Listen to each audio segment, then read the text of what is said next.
harapan kita ke depan adalah ingin membangun keadilan fiskal. Keadilan fiskal itu gimana sih? Saya kemarin ketemu sama Gubernur Kalimantan Timur. Ini makan pemikiran, kan kita boleh dong punya pemikiran. Saya bilang, Gubernur Kaltim, penduduknya berapa? 4 juta. Berarti kalau 4 juta, saya rata-rata satu rumahnya 4, saya bilang.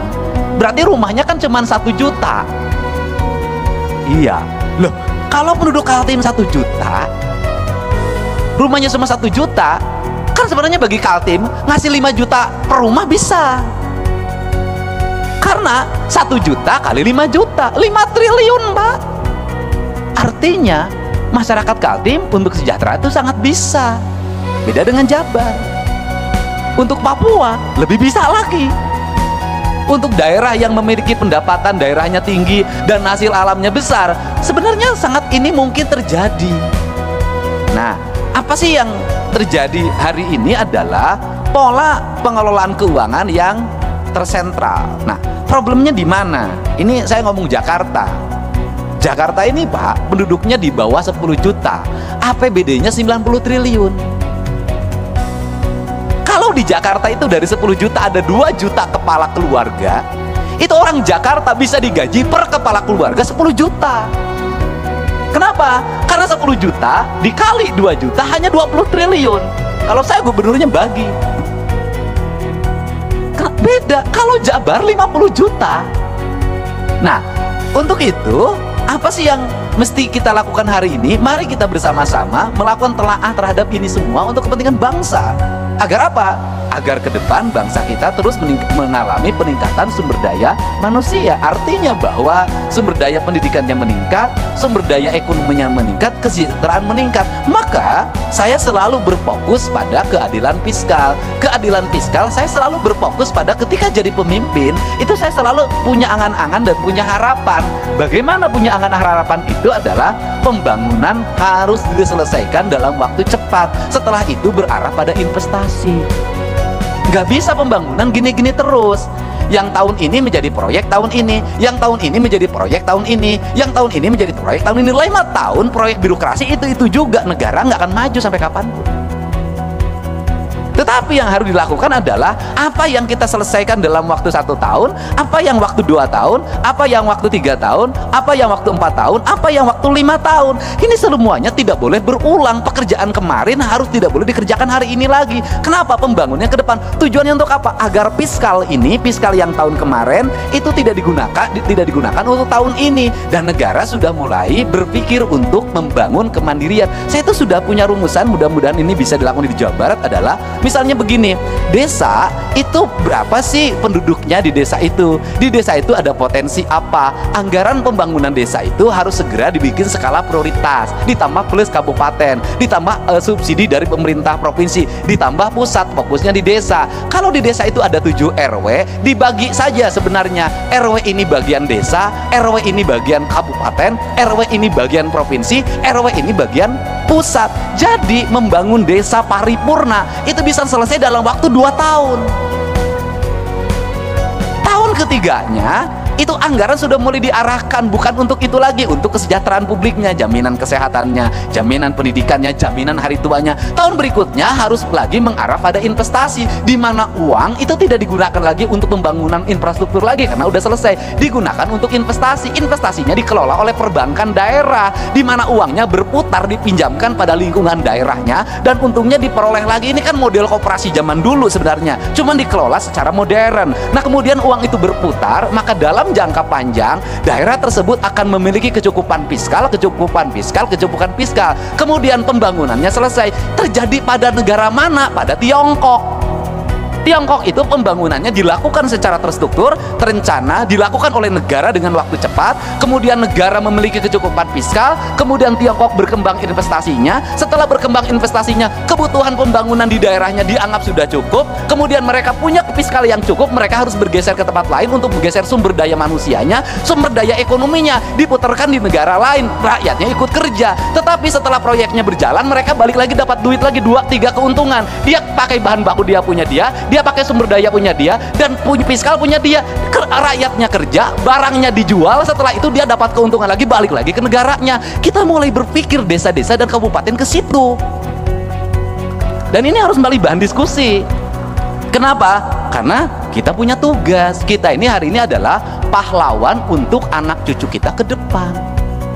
Tinggal pertanyaannya adalah, apakah anak cucu kita ke depan akan menganggap kita pahlawan atau pengkhianat?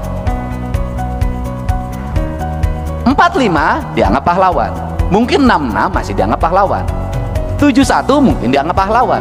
Pertanyaannya lah, kalau mimpi tentang keadilan tidak segera terwujud di tengah-tengah masyarakat, maka dimungkinkan 30 tahun ke depan Agustusan nggak bikin lagi doa buat kita. Kenapa? Mereka tidak punya catatan reputasi kita dalam membangun keadilan di negeri ini. Nah, inilah kerangka pikir dan kerangka pijak yang harus dibangun oleh kita secara bersama-sama, tanpa kita membicarakan berasal dari partai mana. Karena kita sama-sama berkomitmen membangun negara ini dengan baik, membangun keadilan sosial secara paripurna.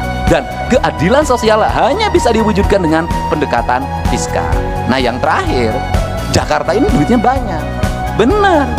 Tapi Jakarta duitnya banyak, itu duit dari daerah-daerah. Karena perusahaan di Kalimantan Timur, perusahaan di Sumatera Barat, perusahaan di Kalimantan Selatan, perusahaan di berbagai, termasuk di perusahaan di Jabar, itu kantor pusatnya di Jakarta.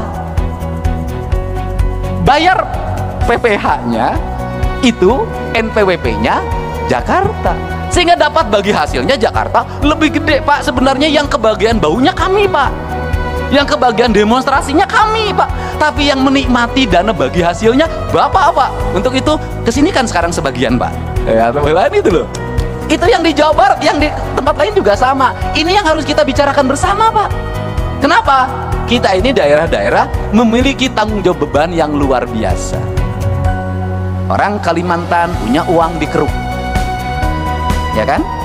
Kemudian orang Jawa Barat punya uang bagaimana? Ada debu, ada asap, ada limbah, ada jumlah manusia yang banyak dari mana-mana ke sini, ada konflik ketenaga kerjaan, ada demonstrasi ketenaga kerjaan, ada problem sosial di mana orang yang di sekitarnya asalnya punya sawah hilang sawahnya, asalnya punya kebun hilang kebunnya, kehilangan mata pencariannya, tergeser dia oleh persaingan orang, mereka menjadi kelompok miskin baru. Nah, kemudian infrastrukturnya buruk, sanitasi lingkungannya buruk, pendidikannya, sekolah-sekolahnya buruk. Ini yang menjadi PR kita untuk diperbaiki. Nah, kemudian Jakarta dapat duit gampang banget, Pak. Hotel berbintang, tidak usah nagih kayak pajak galian C, Pak. Dikejar-kejar, dibohongin sebagian, gitu loh, Pak. Ada, kemudian ada debunya, ada ancaman longsornya. Jakarta mah kagak, Pak. Gedung perkantoran 27 lantai, 31 lantai, ber-AC, orang bayarnya sambil tersenyum, Pak, tidak sambil marah. Berjejer, tanahnya harganya meningkat, sehingga dapat berkah. Makanya Bapak dapat berkah jadi ketua DPRD orang Betawi di Jakarta, Pak. Untung tidak jadi ketua DPRD di Jawa Barat, Pak. Ketuanya pas rambutnya sampai lepas, Pak, saking pusing, Pak. Nah, ini kan yang harus dibicarakan oleh kita, dan saya ingin para anggota DPR dalam pertemuannya ada rekomendasi kontributif bagi perbaikan bangsa, bagi upaya membangun keadilan sosial, bagi upaya melakukan kebijakan keadilan fiskal. Karena apa? Karena negeri ini hanya bisa dibangun dengan fiskal yang baik, fiskal yang sehat, fiskal yang terencana, fiskal yang terarah, dan fiskal yang tidak lari ke luar negeri. Fiskalnya harus berputar di sini. Untuk itu saya mengucapkan terima kasih. Semoga kalau tadi Pak Ketua DPRD Jawa Barat sudah dinobatkan sebagai ketua terpilih, saya ucapkan selamat, Pak. Ya kan? Karena yang menyampaikannya Ketua DPRD DKI yang ketua hari ini. Dan saya baru, Pak, sepanjang sejarah berdemokrasi, Pak, ada ketua asosiasi, partainya beda, daerahnya beda, menyerahkan tampuk kekuasaan pada Bapak. Pada tempat tadi yang partainya berbeda, kenapa itu diberikan? Karena memang nggak ada honornya, Pak. Ya, Pak, ya, duitnya kan harus nyari sendiri, Pak. Tapi selain itu adalah bentuk penghormatan dan penghargaan, gitu loh. Penghormatan dan penghargaan jauh lebih tinggi dibanding honor. Untuk itu kan jadi ketua DPR itu mencari kehormatan dan mencari penghargaan, bukan mencari honor. Makanya honornya nggak usah gede-gede. Bohong, ketang harus lebih tinggi lagi. Saya ucapkan terima kasih para wakil ketua DPRD Provinsi Jawa Barat. Mudah-mudahan pertemuan ini pertemuan yang berkah, pertemuan yang membawa kebaikan, dan pertemuan yang bisa melahirkan rasa adil bagi kepentingan masyarakat Indonesia. Dan kita berharap dengan kepemimpinan Pak Prabowo Subianto, kita akan bisa terus meningkatkan kinerja pembangunan, mendorong pertumbuhan, menyiapkan investasi, menjaga investasi dengan baik, menumbuhkan tenaga kerja, menjaga kesehatan rakyat, meningkatkan kualitas pendidikan, kualitas lingkungan hidup, dan layanan birokrasi yang berdaya guna, berhasil guna, memiliki aspek output, outcome, dan benefit yang pada akhirnya tercipta keadilan bagi seluruh rakyat Indonesia dalam bingkai Negara Kesatuan Republik Indonesia. Saya ucapkan terima kasih, dan terakhir, ini bahan renungan kita, Pak. Ini saya selalu ngomong berulang-ulang. Gedung ini namanya gedung sate, Pak. Satenya itu ada 6, Pak. Kata sekda saya, 6 itu melambangkan bahwa dulu PUC itu membangun dengan 6 juta golden. Dan saya itu sampai hari ini tetap merasa malu, Pak, sebagai birokrat, sebagai politisi. Makanya saya punya ambisi untuk mewujudkan itu. Kenapa? Belanda, Pak, membangun infrastruktur di mana-mana dengan 1, pelabuhan, 2, lapangan terbang, Pak, markas pertahanan angkatan udara, gedung-gedung di mana-mana, kemudian jaringan irigasi, jaringan kereta api, jaringan listrik, telekomunikasi. Mereka cuma ngandelin jualan teh di Jawa Barat, jualan kina, jualan karet, jualan teh, jualan kina, jualan karet, bisa bikin gedung sate, bisa bikin gedung pakuan, gedung Bank Indonesia, stasiun kereta api, pusen, pangkalan udara, pelabuhan, jaringan laut, jaringan jarak. Kita ini sudah segala dijual, sudah bikin apa? Nah, ini saya kenapa saya sangat ketat sama fiskal, itu kita ini sudah segala dijual, kita ini sudah bikin apa? Ini renungan kemerdekaan kita. Belanda yang katanya penjajah hanya ngelola kebun teh, kebun karet kalau di Jawa Barat, sama kebun kina, bisa bikin bangunan di Jawa Barat seperti ini. Kita sudah bikin berapa pangkalan udara, kita sudah bikin berapa pelabuhan, berapa stasiun kereta api, berapa rel kereta api baru. Yang ada pun rel kereta apinya sekarang hilang dengan papan-papan dan besi-besinya. Nah, mudah-mudahan ini bahan evaluasi kita. Kita sudah, kata orang Sunda, kita sudah tunggul di larung, catang di rumpak, sudah segala diangkat, pasir diangkat, batu diangkat, laut udah segala rupa. Kok kita nggak kaya-kaya? Kenapa sih?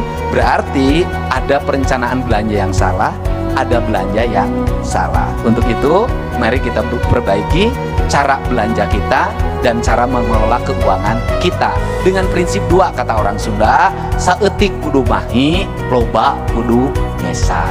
Apa artinya? Sedikit harus cukup, kemudian banyak harus tersisa. Dan di Jawa Barat itu lengkap. Di Jawa Barat itu ada daerah yang paling makmur, namanya Cimahi. Mahi itu artinya cukup. Ada daerah yang paling susah, namanya Cisaat. Saat itu artinya kering. Nah, itu Jawa Barat. Dan Jawa Barat itu kekuatannya di air. Jadi kalau orang Jawa Barat pengen makmur, maka perkuatlah pengelolaan air. Kalau airnya terjaga, bersih, terpelihara, Jawa Barat akan subur, makmur, gemah ripah, loh jinawi. Demikian saya ucapkan terima kasih, mohon maaf atas segala kekurangannya. Semoga pertemuan ini pertemuan yang membawa kebahagiaan ketika pulang ke rumahnya masing-masing. Semoga betah di Bandung, bisa makan di Bandung, tidur nyenyak di Bandung, tapi tidak boleh tidurnya ditemani oleh orang Bandung. Hatur nuhun, wallahu muwaffiq ila aqwamit thoriq. Assalamualaikum warahmatullahi wabarakatuh.